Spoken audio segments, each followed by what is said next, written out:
दो तरीके के लोग होते हैं, एक होते हैं जिनकी मेंटेलिटी विनर मेंटेलिटी होती है और एक लूजर मेंटेलिटी होती है।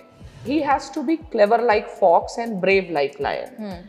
तो ये एग्जाम क्या है? ये एग्जाम भी आपको एक तरीके से डराता है। इंटरव्यू आपको एक साइकोलॉजिकल सिचुएशन में डालता है, एक प्रेशर सिचुएशन में डालता है। आपको बहुत ज्ञान हो ये ज़रूरी नहीं है, लेकिन क्या आपके अंदर सीखने की क्षमता है, आपके अंदर दूसरे के पर्सपेक्टिव को समझने की क्षमता है। आपकी वो फेस रीडिंग कर रहे होते हैं, आपके जेस्चर्स की रीडिंग कर रहे होते हैं। Are the notes given in coaching classes enough, or do we need these extra references and references? I think if it is my coaching class, it's more than enough. Interview के round में अंत में वो एक गाना सुना कर आ गए। हाँ, तो इतनी हिम्मत करनी चाहिए। हाँ बिल्कुल। हमेशा लकीर का फकीर नहीं बनिए। मैं पॉलिटिकल साइंस जीती हूँ। मन के हारे हार है और मन के जीते जीत है। कोई भी लक्ष्य मनुष्य के साहस से बड़ा नहीं और हारा वही जो लड़ा नहीं।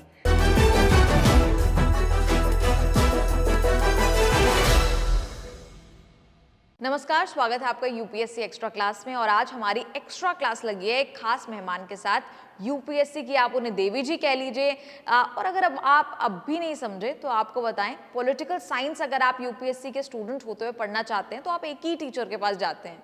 नाम भी बड़ा शुभ है उनका, शुभ्रा रंजन। जी हाँ शुभ्रा मैम, बहुत बहुत स्वागत है आपका न्यूज़ तक पर।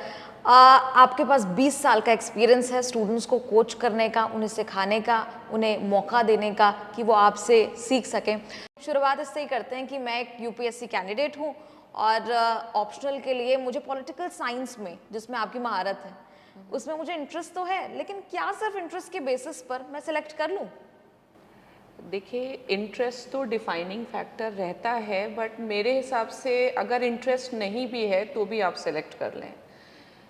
द इशू इज़ कि ये सिविल सर्विसेज एग्ज़ाम है, पर्सनालिटी एग्ज़ाम है, आपको चैलेंजेस लेने चाहिए। और पॉलिटिकल साइंस एक सब्जेक्ट के फॉर्म में आई थिंक कि इससे अच्छी कोई चॉइस नहीं हो सकती। उसके बहुत सारे रीज़न्स हैं। सबसे इम्पॉर्टेंट रीज़न तो ये है कि उसका जो रेलेवेंस है at all the 3 stages of exam, starting with prelims, mains और ऑफ कोर्स जो आपका पर्सनालिटी टेस्ट है जी। फिर ऐसे बहुत क्रिटिकल रोल प्ले करता है, एथिक्स बहुत क्रिटिकल रोल प्ले करता है। उन सब में पॉलिटिकल साइंस एक बहुत आपको एज देता है। एज अदरवाइज भी पॉलिटिकल साइंस आप कह सकते हैं one of the oldest disciplines है। तो it carries a wisdom of ages and it makes a very good impact on the personality, which is the main demand of exam. Now besides interest, you have to look at the ecosystem. Means, do you have a guidance available? Do you think that what all is required? You require the notes, you require test practices, etc. So you require now mentorship too. So is the ecosystem available? That can also be a reason to choose.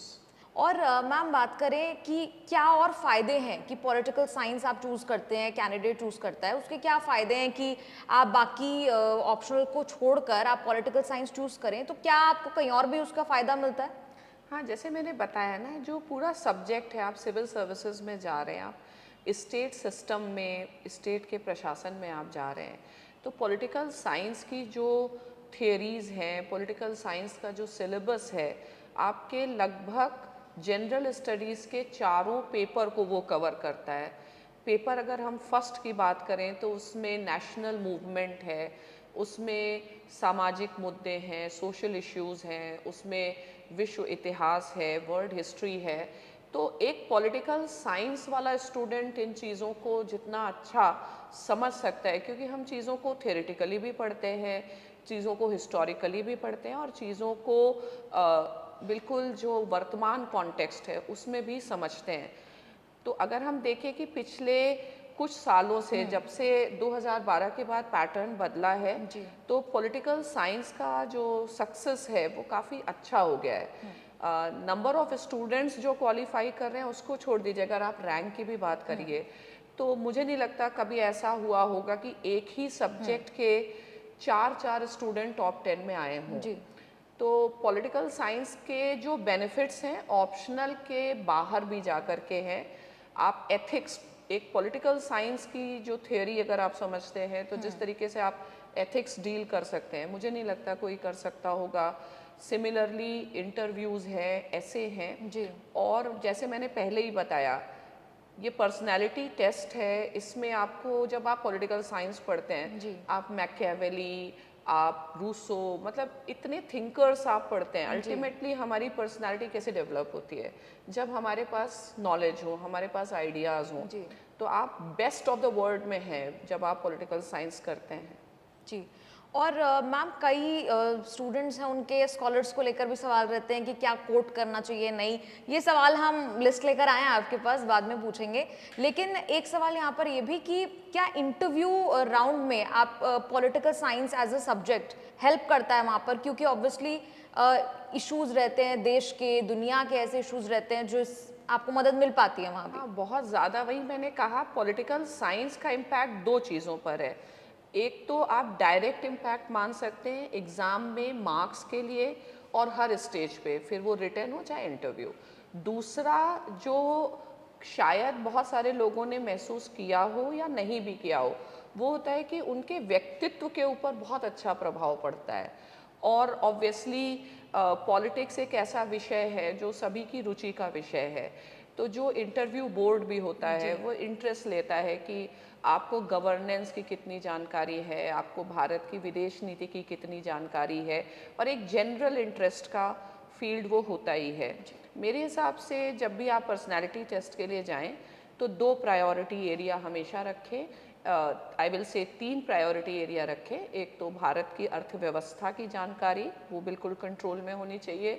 Bharat की जो भी नई नीतियाँ बन रही हैं, और विदेश नीति, क्योंकि अभी विदेश नीति का बहुत महत्व हो गया है। हम ग्लोबलाइज्ड वर्ल्ड में रह रहे हैं, तो डोमेस्टिक और इंटरनेशनल दोनों में काफ़ी डिफरेंसेस नहीं रहे हैं। तो अगर इन तीनों चीज़ों के ऊपर आप अच्छी पकड़ रखते हैं, और जब आप पॉलिटिकल साइंस लेते हैं तो चीज़ों को आप सैद्धांतिक स्तर पर समझते हैं। तो चीज़ें अगर आप सैद्धांतिक स्तर पर जानते हैं तो बहुत अच्छे से आप उसका विश्लेषण कर सकते हैं। अच्छा मैम, अगर मैं गलत नहीं हूँ तो टीना डाबी, रिया डाबी, ये आपके स्टूडेंट्स रहे हाँ, हैं? टीना डाबी, रिया डाबी, और मतलब हाल ही में जो टॉप रैंक 10 यस, जिनकी थी। इस साल की जो रैंक 2 है जी। अंकिता, जी। और रैंक 5, रैंक 7, रैंक 10। तो ये टॉप रैंकर कैसे बनते हैं? इसका फॉर्मूला आज बता दीजिए। मेरे हिसाब से ये तो शायद बच्चों पे ही डिपेंड करता है काफ़ी कुछ। जी। और लोग थोड़ा फोकस्ड होते हैं। आप चीज़ों को जितना प्रोफेशनली लेंगे, जितना फोकस के साथ लेंगे, शायद आपको सक्सेस मिलती है। मैं ये देखती हूँ कि बहुत सारे बच्चे आते हैं, लेकिन इतने सारे मिथ्स हैं, इतना ज़्यादा इंफॉर्मेशन ओवरलोड है, जी। तो उन चीज़ों के बीच आकर के अपने आप को बहुत कंफ्यूज कर देते हैं।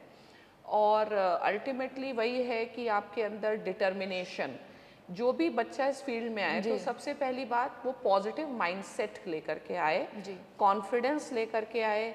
आप बहुत सारे लोगों से मार्गदर्शन नहीं लीजिए। आपको जिससे भी लगता है कि हाँ, इस व्यक्ति की बात या इससे मेरा तारतम्य बैठता है, आप उससे लीजिए, और एक इंसान का ही सहारा लेकर के, और अपने ऊपर विश्वास। अल्टीमेटली चाहे कोई भी कोचिंग्स हो, कुछ भी हो, हम लोग सिर्फ आपको फैसिलिटेट करते हैं, लेकिन ये आपका खुद का इनर मोटिवेशन। मैं आपको एक बात बताती हूँ, जैसे पॉलिटिकल साइंस में एक विचारक हैं, मुझे काफ़ी पसंद हैं, नीत्से उनका नाम है। और नीत्से ने बताया कि 2 तरीके के लोग होते हैं। एक होते हैं जिनकी मेंटालिटी विनर मेंटालिटी होती है, और एक लूज़र मेंटालिटी होती है। तो आप जब इसमें आ रहे हैं, अगर आप उस विनर मेंटालिटी के साथ आएँ तो उसका सर्टेनली बहुत प्रभाव पड़ता है, क्योंकि अल्टीमेटली हमारा माइंड बहुत चीज़ें शेप करता है। जी। और क्योंकि आपने विनर और लूजर मेंटालिटी की बात की, आप कहीं ना कहीं इसकी समर्थक हैं। Yes yes, I believe that, क्योंकि मेरे साथ ये डेली में देख रही हूँ कि कुछ लोग होते हैं जो परेशान हो जाते हैं। आपको एग्ज़ाम में सिर्फ इंफॉर्मेशन तो मुझे लगता है कि सबसे सेकेंडरी है। आप कितना इमोशनली स्टेबल हैं, आप इंटरनली कितना स्ट्रांग हैं, आपको चीज़ों को देखने का, आपको चैलेंजेस लेने में मज़ा आता है या आप चैलेंजेस से डरते हैं। तो अल्टीमेटली इन चीज़ों का प्रभाव पड़ता है। जी। और लेकिन हम कितना ही उसको नकार लें, लेकिन जब भी यूपीएससी या बड़े एग्जाम की आप तैयारी करते हैं, कहीं ना कहीं जिटरी आप होते हैं, नर्वस होते हैं, और हो सकता है कि उतने फुल कॉन्फिडेंस के साथ आप शुरुआत में ना आ पाएं।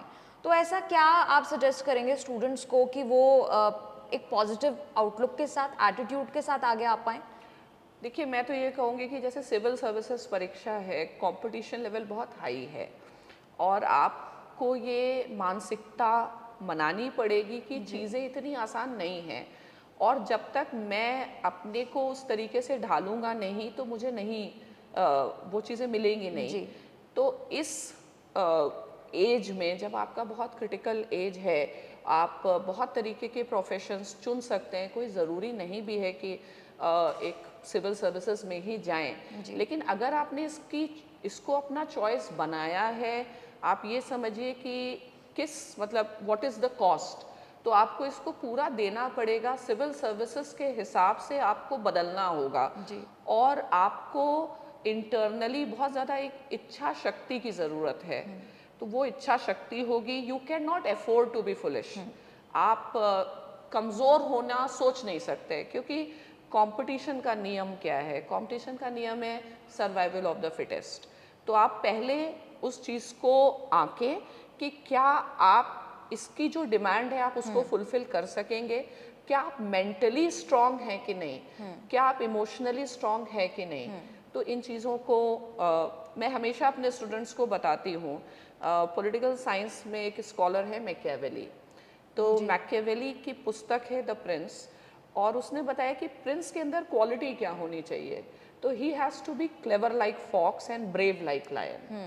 तो ये एग्ज़ाम क्या है? ये एग्ज़ाम भी आपको एक तरीके से डराता है, लेकिन आपकी जो करेज है, आपकी जो इच्छा शक्ति है, ये आपको आगे ले जाती है।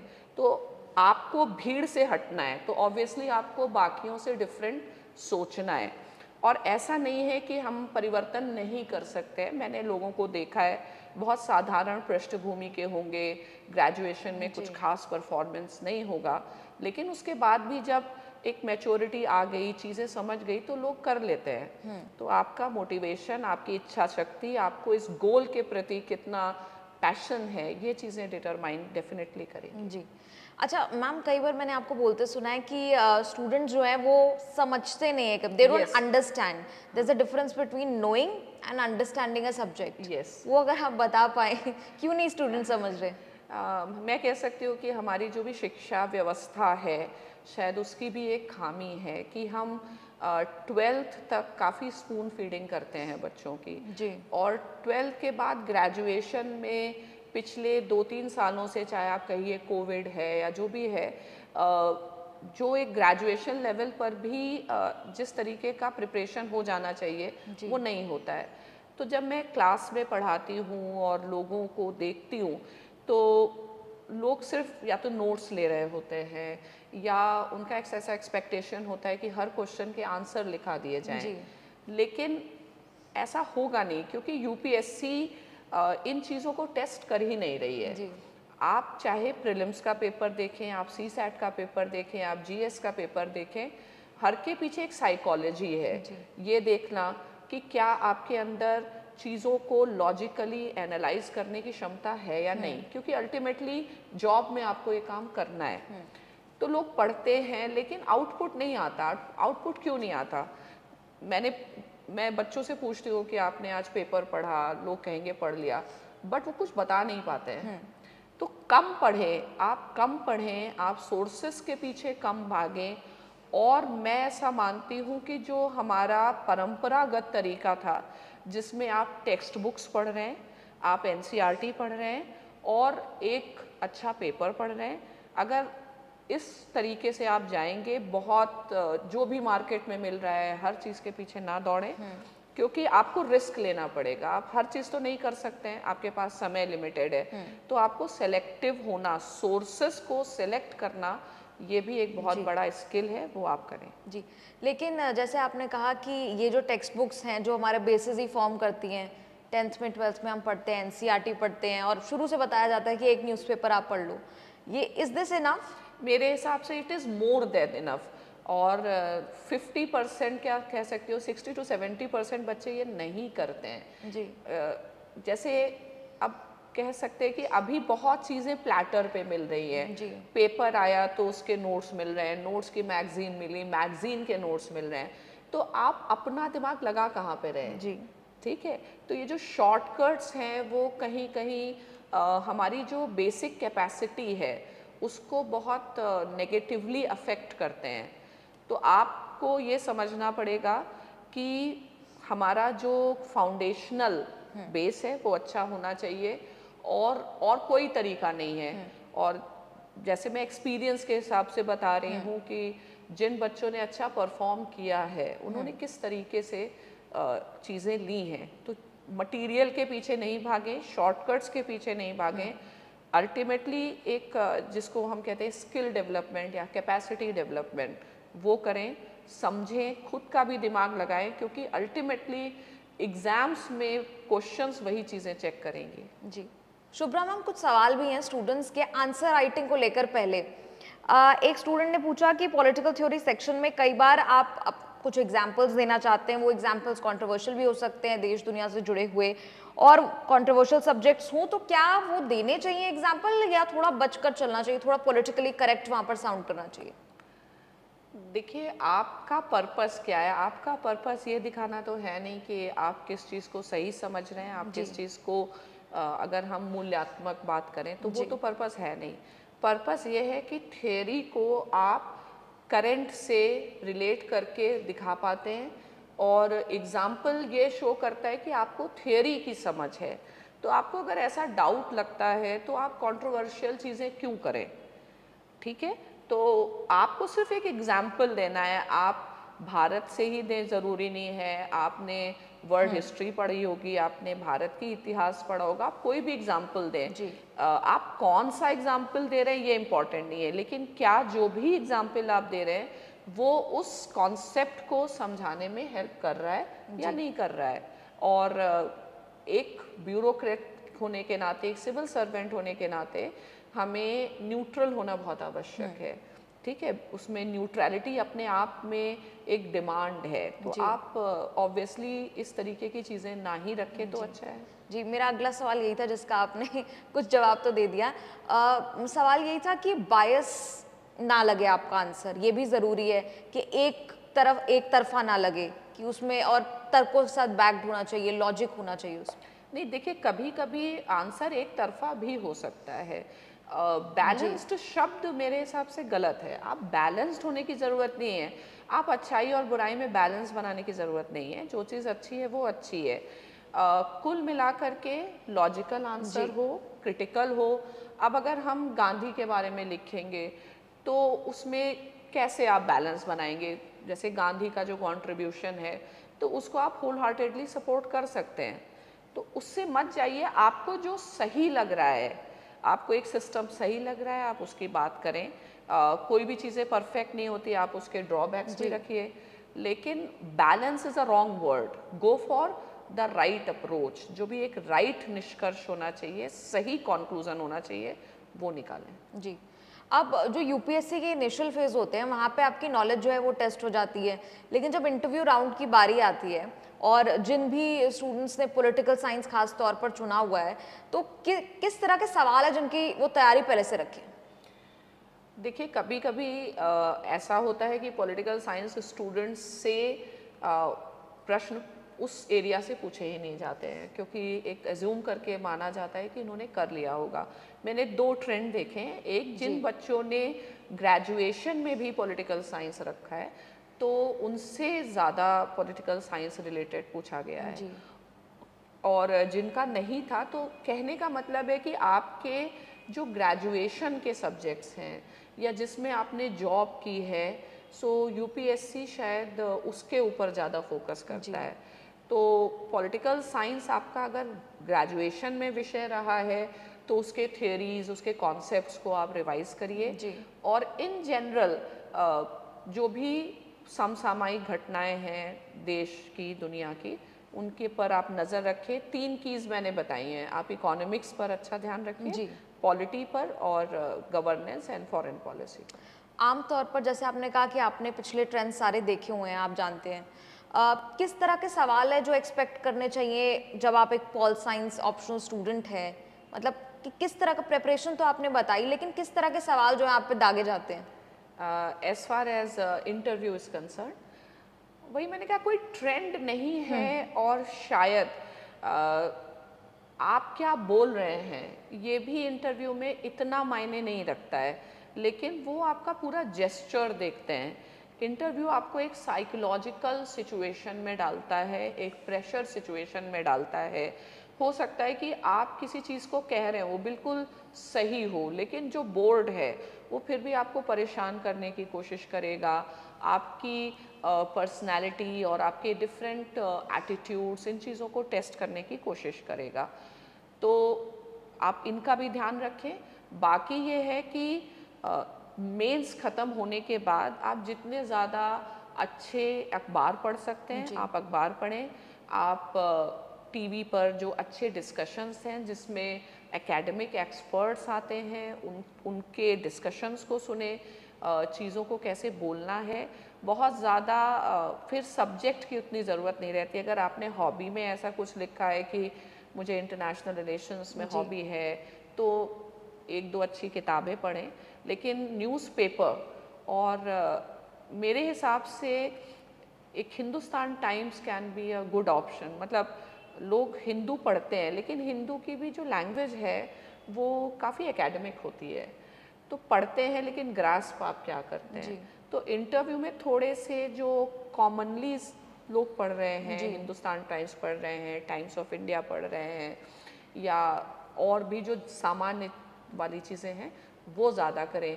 और पॉलिटिकल साइंस के बच्चों के लिए मुझे लगता है कि एक इकोनॉमिस्ट मैगज़ीन आती है, और अक्सर मैंने देखा है कि जब बच्चे आकर के डिस्कस करते हैं कि ये क्वेश्चंस पूछे गए, तो वो जो इंटरनेशनल मैगज़ीन है इकोनॉमिस्ट की, वर्ल्ड अफेयर्स की, काफ़ी चीज़ें उससे पिकअप की जाती हैं, वो पढ़ सकते हैं। जनरल उस समय टाइम है आप, और आउटलुक है, इंडिया टुडे, थोड़ा सा इस पे पढ़ें, ना कि बहुत एकेडमिक टेक्स्ट बुक्स। जी।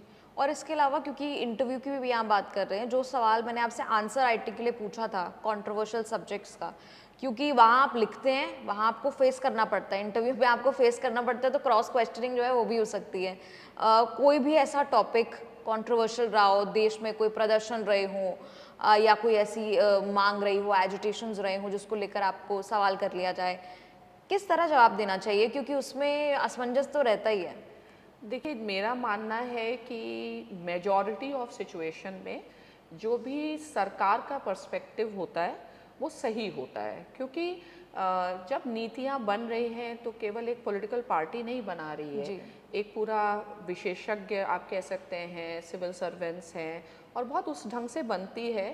तो सरकार के पर्सपेक्टिव को आप अच्छे से समझें, और मेजॉरिटी ऑफ सिचुएशन में किसी भी पार्टी की सरकार होगी तो जो भी पॉलिसीज़ होंगी वो ऑब्वियसली रैशनल होती हैं, उसके रैशनेल को आप समझें, उसके अंदर क्या सुधार की संभावना है, और एक सकारात्मक दृष्टिकोण रखें। आप कोई आंदोलन करता नहीं है, आप सिस्टम में जा रहे हैं। आप ऐसे व्यक्ति होने चाहिए जो सिस्टम को सिस्टम में अच्छे से रह सके, और सिस्टम के लिए प्रॉब्लम ना हो आपसे चीज़ें जो सिस्टम है। और अल्टीमेटली आप कह सकते हैं कि आपके मूल्य वही होने चाहिए जो कॉन्स्टिट्यूशन में लिखा हुआ है। तो अगर नहीं है तो आप बनाइए, क्योंकि कॉन्स्टिट्यूशन के हिसाब से चीज़ों को देखिए, और हमेशा पॉलिटिकली थोड़ा सा न्यूट्रल रहें, सेंसिटिव चीज़ें ना करें। और जब आप अपनी बहुत ज़्यादा आइडियोलॉजिकल बात करते हैं तो उससे ये नहीं फ़र्क पड़ता है आप किस आइडियोलॉजी के हैं, लेकिन फ़र्क ये पड़ता है कि आप अपनी भावनाओं को कंट्रोल कर पा रहे हैं कि नहीं कर पा रहे हैं। तो व्यक्ति का एक पर्सनल स्फीयर है, व्यक्ति का एक पब्लिक स्फीयर है। तो पब्लिक में हमारा क्या तरीका होना चाहिए, हमें अगर अपने कुछ पर्सनल व्यूज़ हैं वो कहाँ पे व्यक्त करने चाहिए, तो इस चीज़ की समझ तो होनी ही चाहिए। यही मेरा अगला सवाल भी था जिसका जवाब आपने पहले ही दे दिया फिर से, कि जब भी इस तरह के कंट्रोवर्शियल सब्जेक्ट्स पूछे जाते हैं, जैसे आपने कहा कि एक न्यूट्रल आपको रहना ही चाहिए, लेकिन उसके बावजूद अगर एक ऑब्वियसली हर किसी की एक पर्सनालिटी है, कुछ ओपिनियन है, कुछ उनका अप्रोच है उसको लेकर, तो वो अपना जो अप्रोच है, जो आपने कहा पर्सनल स्फेयर की आपने बात की, वो दबा लेना चाहिए ये, क्योंकि ऑफ कोर्स आपको वो ऑफर करना है ना जिसकी डिमांड है। जी आप एडमिनिस्ट्रेशन में जा रहे हैं, आप सरकार का हिस्सा बनने जा रहे हैं, तो ये तो आपने खुद चूज़ किया है, आपके ऊपर कोई बाध्यता थोड़ी है।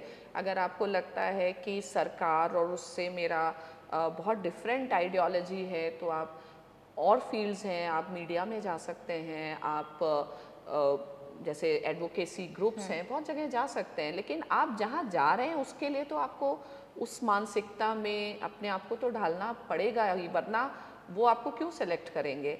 और वो जो 15-20 मिनट का समय है, वो जी। समय इसलिए नहीं है कि मैं अपने विचारों को रखूं, वो समय ये है कि मुझे सिविल सर्विसेज में जाना है, तो मैं इसके अनुरूप जो मेरे इंटरव्यू वाले हैं वो लगे कि ये व्यक्ति उसके अनुरूप है।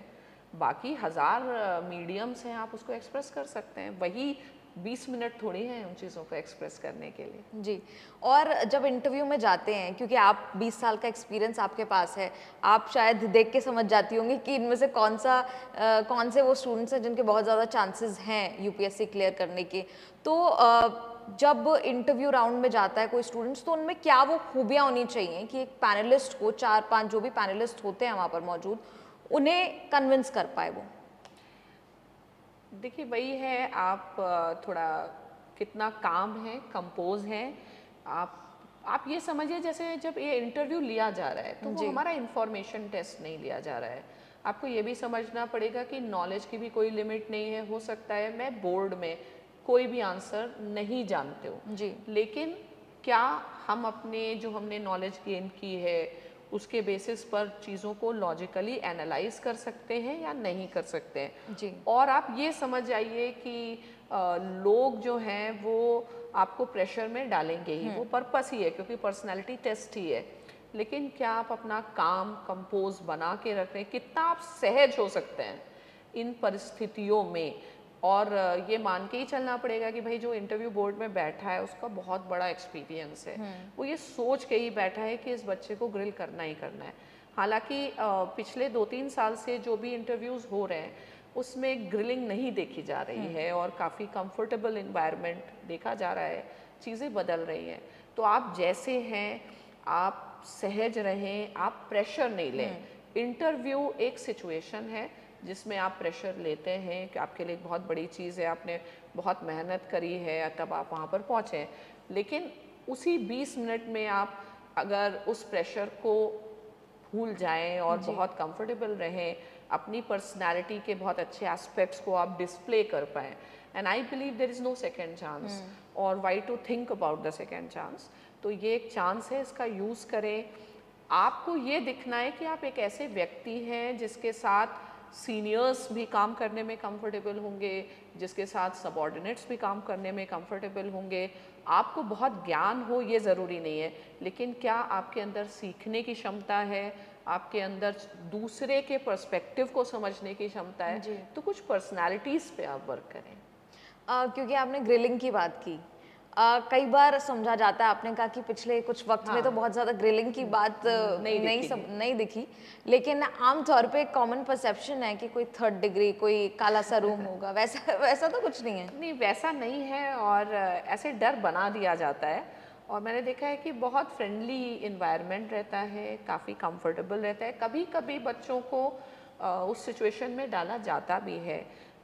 फॉर एग्जांपल जब कुछ बोर्ड्स होते हैं जो बहुत फैक्चुअल क्वेश्चंस पूछते हैं, तो उस समय बच्चों को एक सॉर्ट ऑफ प्रेशर होता है क्योंकि आपको उतनी चीज़ें याद रहती नहीं है। लेकिन यही है कि आप उसके बावजूद भी क्या आपने जेस्चर बना के रखा है, क्या आप एक रिस्पॉन्सिबल मैच्योर व्यक्ति लगते हैं कि नहीं, आप इसके ऊपर ज़्यादा ध्यान दीजिए।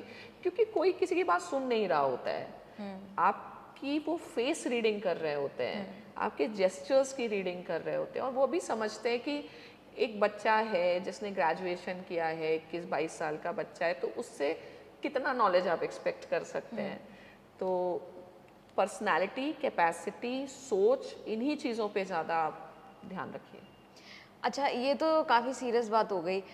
एक कैंडिडेट थे इसी बार जो हाल ही में रिजल्ट्स आए थे उसमें कैंडिडेट थे जिनका मैंने इंटरव्यू भी किया था, उन्होंने बताया कि इंटरव्यू के राउंड में अंत में वो एक गाना सुना कर आ गए। हाँ, तो हाँ। इतनी हिम्मत करनी चाहिए। हाँ, बिल्कुल। अगर आपको क्या है, आपको चीज़ों को मोड़ना है अपनी तरफ। आपको ऐसा करना है कि जो लोग हैं वो आपसे इंटरेस्ट बना के रखें और आपसे बात करना चाहें। जी। तो आपके अंदर अल्टीमेटली ये क्या है, आप जब एडमिनिस्ट्रेशन में जा रहे हैं तो एक तरीके की लीडरशिप इसके लिए। जी। लीडर क्या होता है, जो चीज़ों को अपनी तरफ मोड़ सकता है। तो इंटरव्यू में ये स्किल आप डेवलप करिए कि लोग वो चीज़ पूछें जो आप, जहाँ पर आपको एक्सपर्टीज़ है, जिसमें आप कंफर्टेबल हैं। तो आप जैसे पहला क्वेश्चन कर रहे हैं, लेकिन वो क्वेश्चन आप कहाँ पे ख़त्म कर रहे हैं। तो ये सब के लिए मैं यही कहूँगी कि आपको स्मार्ट होना बहुत ज़रूरी है। लेकिन इसका मतलब ये तो नहीं कि हर किसी को गाना सुनाना जाके। नहीं नहीं, गाना आप मत सुनाइए और किसी को फॉलो नहीं करिए। आप अपनी आप पसंद किए जाएंगे, आप अपने गुणों के बारे में, आपकी हॉबी कुछ हो सकती है, आपका तरीका कुछ हो सकता है। बस आप ये चीज़ याद रखिए कि you can't afford to be foolish, you can't afford to be immature. अच्छा, कुछ स्टूडेंट्स के भी सवाल है, मैंने सोचा आपके हाँ, पास आए हैं तो हम भी सीख के जाएं और स्टूडेंट्स के भी जवाब लेकर जाएं। स्टूडेंट्स ने आंसर राइटिंग को लेकर भी काफ़ी सवाल किए। एक स्टूडेंट ने पूछा कि कौन सी वो बुक्स है जिससे स्टैटिक पोर्शन जो है वो प्रिपेयर करना चाहिए। आप पॉलिटिकल साइंस के बारे में जानना चाहते जी, हैं या general political science. Political science? मैं तो वैसे कहूँगी कि प्रेफरेबली अगर मेरा क्लास आपने किया है तो आप क्लास पर ही फोकस करें। और बेसिक बुक्स वही होती हैं, गौबा है, ओपी गौबा की बुक है, इंडियन गवर्नमेंट एंड पॉलिटिक्स में BL फाडिया की बुक है। फॉरेन पॉलिसी में कोई ख़ास स्पेसिफिक बुक नहीं होती है, तो आप राज्यसभा टीवी है, ORF है, इनके डिस्कशंस जी। आप सुन सकते हैं। और विदेश नीति या वो जो वर्ल्ड पॉलिटिक्स है उसमें बेलिस एंड स्टीव स्मिथ की पुस्तक आती है। जी। लेकिन ये है कि क्या आप पुस्तक समझ पाते हैं, क्या आपके पास जी। इतना टाइम है। तो जितनी सिंपल किताबें आप रखेंगे उतना ज़्यादा उसमें फ़ायदा होगा, क्योंकि ये सब चीज़ अंडरस्टैंडिंग के ऊपर बेस्ड है। तो आप अगर खुद से पढ़ाई कर रहे हैं तो आप बिल्कुल नॉर्मली किसी भी यूनिवर्सिटी में जो ग्रेजुएशन की बुक्स होती हैं जी। आप ले लीजिए। कुछ नहीं है तो आई थिंक इग्नू भी एक अच्छा सोर्स माना जा सकता है। एक ही सोर्स आप रखें। जी। और कहाँ से पढ़ रहे हैं उससे ज़्यादा इम्पॉर्टेंट है आप कैसे पढ़ रहे हैं। चीज़ों को समझें, प्रीवियस ईयर के क्वेश्चंस को आप एनालाइज करें, देखें कि एक पर्टिकुलर टॉपिक में पूछना का ट्रेंड क्या है और उस ट्रेंड के हिसाब से अपने की नोट्स को बनाइए। जी, अगला सवाल भी कुछ जुड़ा ही है। इसमें पूछा गया है कि are the notes given in coaching classes enough और do we need these extra references and I reference think books? if it is my coaching class, it's more than enough. I don't know about the others. क्योंकि मैं ये कोशिश करती हूँ कि बच्चों को मटेरियल के लिए नहीं भागना पड़े, और साथ में जब मैं पढ़ाती भी हूँ तो मैं इस बात पर फोकस करती हूँ कि लोग चीज़ों को समझ जाएं। और बेसिक्स सारा होता है उसमें। उसके साथ साथ आप वही कोई भी एक अच्छा न्यूज़पेपर ले लीजिए, आप उससे उन चीज़ों को बस अपडेटेड रखिए। और क्वेश्चंस लिखना तो फिर प्रैक्टिस से आता है। जी। तो आप जब लिखेंगे, आप ब्रेनस्टॉर्मिंग करेंगे, फिर आप उसको लिख पाएंगे। जी। अच्छा, अगला सवाल ये है कि how to prepare the dynamic portion in paper 2 of PSIR? हाँ, तो पहली चीज़ ये है कि आप ये समझ लीजिए कि पेपर 2 जो PSIR का है, एक बड़ा मिथ है कि वो करंट अफेयर्स है। जी। वो करंट अफेयर्स है नहीं। क्वेश्चंस की आप एनालिसिस कीजिए। क्वेश्चंस इवन जो फॉरेन पॉलिसी पे पूछे जाते हैं वो भी बहुत थ्योरी के ऊपर बेस्ड होते हैं। तो थ्योरी ही उसका एक की है। सोर्सेस को आप लिमिट रखिए, या जो भी पेपर आप कर रहे हैं आप एक पेपर से वो चीज़ें अपडेटेड हो जाएंगी। ज़्यादा डायनेमिक के लिए परेशान मत होइए।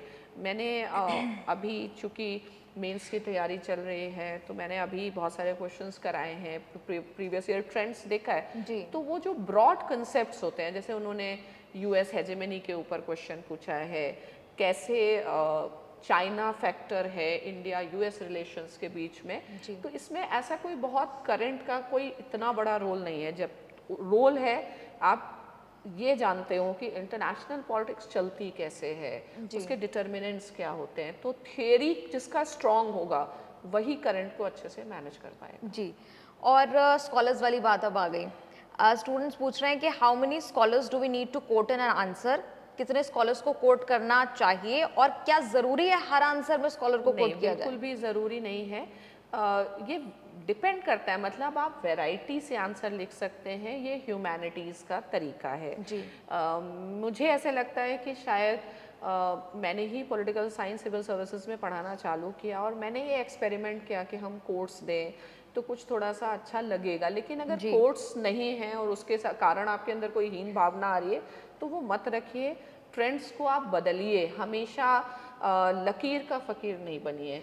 किसी ने कोट्स लिखे हैं तो ज़रूरी नहीं है, आप बहुत तरीके से चीज़ों को लिख सकते हैं आप। और कोट्स जो हैं, जैसे न्यूज़पेपर में जो एनालिस्ट आ रहे हैं वो डेली आते रहते हैं, लेकिन अगर आप इंटरनेशनल पॉलिटिक्स के थियरिस्ट को अच्छे से समझते हैं जी। तो आप थियरिस्ट्स को कोट करें। और हर आंसर एक जैसा नहीं होना चाहिए, बड़ा मोनोटोनस हो जाएगा कि हर में आपने दो कोट्स लिख दिए। ऐसा नहीं है, आप कहीं लिखिए कहीं नहीं लिखिए। कई बच्चे ये गलती करते हैं कि 25-25 कोट्स लिख देते हैं, लेकिन कोट्स से थोड़ी आपको आंसर मार्क्स मिलेंगे।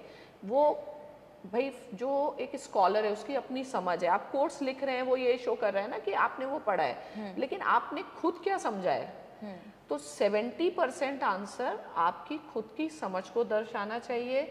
कोट्स आपको सब्सटैंशिएट कर सकते हैं और कोट्स के पीछे मत भागें। सबसे सिंपल है, आप जयशंकर जी के स्पीचेस को फॉलो करें जी। और प्राइमरीली उन्हीं को आप कोट करें, क्योंकि उनको हम दोनों ढंग से देख सकते हैं, एक एडमिनिस्ट्रेटर और मिनिस्टर के साथ साथ, क्योंकि वो किताबें भी लिखी हैं उन्होंने, तो एक एकेडमिशिया के फॉर्म में भी हम देख सकते हैं। तो उससे ज़्यादा कोई ऑथेंटिक सोर्स आज के टाइम में इंडिया में नहीं है। आप ऑब्वियसली उन स्पीचेस को फॉलो करें और एक वैरायटी रखें आंसर में। हर में एक मतलब एक लकीर का फ़कीर जो मैं कह रही हूँ ना कि मोनोटोनस है, आपकी तरफ से कोई क्रिएटिविटी नहीं आ रही है। कभी आप डेटा प्रेजेंट करें, कभी आप कोट्स प्रेजेंट करें, वैरायटी रखें। जी। एक सवाल ये भी कि एक स्टूडेंट पूछ रहे हैं कि what should be the strategy to score more than 300 marks in optional? सीधा आपसे पूछ रहे हैं कि कैसे लाएं मार्क्स? देखिए, आप मार्क्स पर नहीं जाइए कि 300 है 400 है जो भी है, क्योंकि मार्क्स में एक कंपैरेटिव परफॉर्मेंस होता है, एक ऑप्शनल दूसरे ऑप्शनल में। मेन चीज़ है कि आप अपना बेस्ट दें। मार्क्स में यूपीएससी कभी स्केलिंग भी करता है, तो 300 लाना इशू नहीं है। इशू ये है कि हर क्वेश्चन का जितना ज़्यादा अच्छा कॉम्प्रिहेंसिव आंसर हम बना सकते हैं, आप उसकी कोशिश करें। इसको क्वांटिटेटिव क्राइटेरिया से मत देखें, इसको देखें कि क्वेश्चंस हमने ठीक से हल किए हैं। मेनली प्रॉब्लम ये रहती है बच्चों में, जो मैंने देखा है कि वो क्वेश्चन समझते नहीं हैं। क्वेश्चन का थीम क्या है, तो इसलिए क्वेश्चन को आप 2-3 बार पढ़िए। जब आप 2-3 बार पढ़ते हैं तो आपको उस क्वेश्चन का एसेंस समझ में आता है। जी। किसी भी क्वेश्चन में एक ग्रैंड आइडिया छुपा होता है, तो आप उसको डीकंस्ट्रक्ट करें, वो ग्रैंड आइडिया निकालें और उसके अराउंड चीज़ों को बिल्टअप करने की कोशिश करें। जी। अच्छा, एक आखिरी सवाल है कि what is the difference while writing answers in GS 2 and section B of paper 1? देखिए, डिफरेंस नहीं होता है, मैंने पहले भी बताया है। और मेरे जितने भी स्टूडेंट्स हैं उन्होंने पॉलिटिकल साइंस की ही चीज़ें जीएस 2 में भी लिखी हैं और हमेशा उनके मार्क्स एक्स्ट्रॉर्डनरी रहे हैं। बहुत सारे टॉपर्स के ब्लॉग्स में भी आप देख सकते हैं। जी। क्वेश्चन का आंसर आप इस हिसाब से नहीं चुनिए कि ये जीएस 2 में पूछा गया है या पॉल साइंस में पूछा गया है।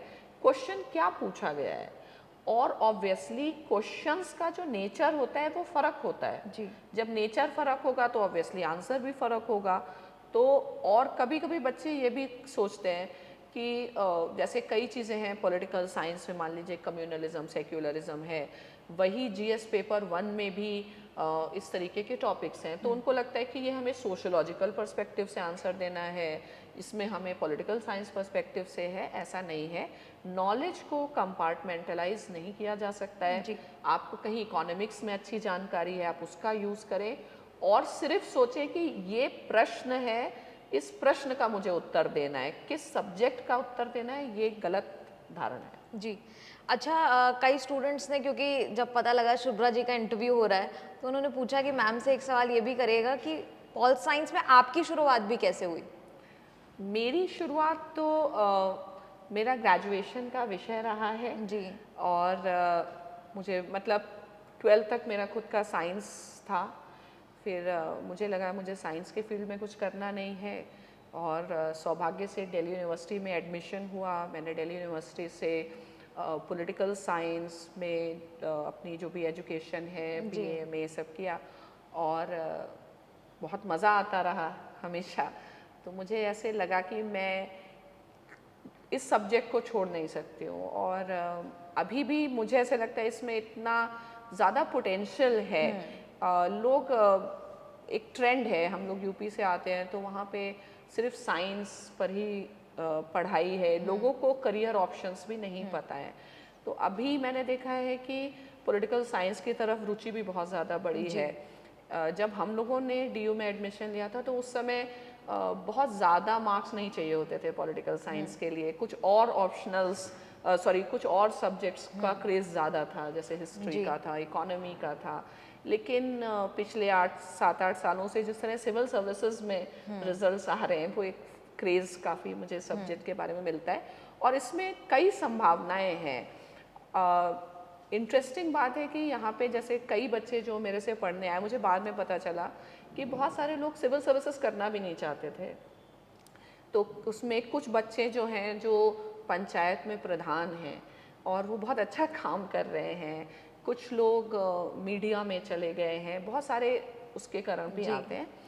तो मैं तो कहूँगी कि मेरी शिक्षा हुई है, मैं पॉलिटिकल साइंस जीती हूँ, बिकॉज इतना ज़्यादा मेरे को क्लासेस में ही मैं इन्वॉल्व रहती हूँ। जी। और उसके बाद क्लासेस के लिए भी पढ़ाई तो करनी ही पड़ती है, because I also want to give my best. तो शायद मेरा 17-18 घंटे पॉलिटिकल साइंस के ही एनवायरनमेंट में जाता है। और आप इतनी बिजी हैं इसलिए हमें सुबह 9 बजे का टाइम मिला है आपके साथ बात करने के लिए। आप सीतापुर उत्तर प्रदेश से हैं, और सुना ये भी कि आप जहाँ आप पली बड़ी वहाँ पर पढ़ाई का बहुत ज़्यादा माहौल नहीं था, ये मैंने सुना, अगर मैं गलत नहीं हूँ। तो कैसे 20 साल का जो आपके पास एक्सपीरियंस है, टीचर है, एक वक्त पे पढ़ाई का माहौल भी नहीं था आपके पास, आज टीचर हैं और सबके लिए आप इंश्योर कर रही हैं, कई स्टूडेंट्स के लिए, कि वो ना सिर्फ यूपीएससी क्लियर करें लेकिन टॉपर्स भी बन रहे हैं। मैं ये कहूँगी कि मैं सीतापुर से आती हूँ, और ये शायद आपने गलत सुना है कि पढ़ाई का माहौल नहीं था। और परिवार के स्तर पे कह सकते हैं कि बहुत ज़्यादा स्टडीज़ को उतना सीरियसली नहीं लिया जाता था, लेकिन फॉर्चुनेटली जो हमारा स्कूल था, एंड मुझे ऐसे लगता है कि I will remain throughout my life indebted to my school. It was Sacred Heart school, and वहाँ पे जो पढ़ाई का हमें एनवायरनमेंट मिला, जो माहौल मिला, जो एक कॉम्पिटिटिव एनवायरनमेंट मिला, वो एक हमेशा that provides me a base. और उसके बाद आई विल से कि फॉर्चुनेटली शायद लोगों को अपॉर्चुनिटी नहीं मिलती हैं, मुझे मिलती गई। आई वॉज फॉर्चुनेट, मैंने कभी सोचा नहीं था मैं डीयू में पढ़ूंगी। मैं डीयू में आई, fortunately I started getting very good rank in the university. Teachers का भी हमेशा बहुत ज़्यादा आशीर्वाद प्यार रहा मेरे साथ। और उसके बाद मेरे हस्बैंड ने भी काफ़ी, क्यों तुम्हारे अंदर ये टीचिंग की इतनी स्किल है, तो वो रेडी ही नहीं थे कि मैं ये सब चीज़ें नहीं करूं। तो एक बहुत बड़ा पुश फैक्टर मेरे हस्बैंड की तरफ से भी रहा है इस फील्ड में जाने के लिए। जी, तो उम्मीद करते हैं कि सारे स्टूडेंट्स के जो भी सवाल थे, हर तरह के सवाल हमने पूछ लिए। अब एक खास मेरी रिक्वेस्ट है, क्योंकि ये यूपीएससी एक्स्ट्रा क्लास है, इसलिए एक खास एक्स्ट्रा टिप आपकी तरफ से। एक्स्ट्रा टिप ये है कि प्रेशर मत लीजिए, एंजॉय करिए, और यूपीएससी से आगे भी जहाँ बहुत बड़ा है, बहुत कुछ करना है। और अगर आप उस चैलेंज को ये देखते हैं कि वो बहुत बड़ा है, तो वो चैलेंज आपके ऊपर हावी हो जाता है। और अगर आप ये माइंडसेट से चलते हैं कि ऐसी कोई बड़ी बात नहीं है, जहाँ मैंने बहुत सारे एग्ज़ाम्स निकाले, ये भी मैं निकाल लूँगी, तो कुछ रहेगा नहीं। तो मैं यही कहती हूँ कि मन के हारे हार है और मन के जीते जीत है। और हमेशा विवेकानंद जी का ये जो कोट है वो मुझे बहुत इंस्पायर करता है, शायद आपको भी इंस्पायर करे, कि कोई भी लक्ष्य मनुष्य के साहस से बड़ा नहीं, और हारा वही जो लड़ा नहीं। तो जब तक आप खुद हार नहीं मानते, आप कभी नहीं हारेंगे।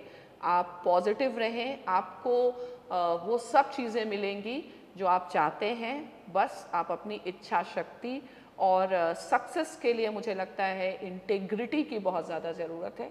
आप इंटेग्रिटी के साथ, ऑनेस्टी के साथ रहें, चीज़ों को एंजॉय करें और चीज़ें होंगी। जी। आपकी बातों ने और खास तौर पर जो अभी आपने कहा, सिर्फ स्टूडेंट्स को ही नहीं, हमें भी इंस्पायर कर दिया है। शुभ्रा जी, बहुत बहुत शुक्रिया न्यूज़ तक से जुड़ने के लिए। उम्मीद करते हैं तमाम स्टूडेंट्स जो हमें इस वक्त देख रहे हैं वो कहीं ना कहीं इंस्पायर होंगे शुभ्रा जी की बातों से। खास तौर पर अंत में जो चंद लाइंस उन्होंने बोली वो कहीं ना कहीं आप हमें सबको इंस्पायर करती हैं। आपके कोई भी सवाल हो आप बेझिझक कमेंट्स में लिखें, क्या पता आपके सवाल लेकर हम फिर से शुभ्रा जी के पास आ जाएं। और बाकी खबरों के लिए आप देखते रहिए न्यूज़ तक।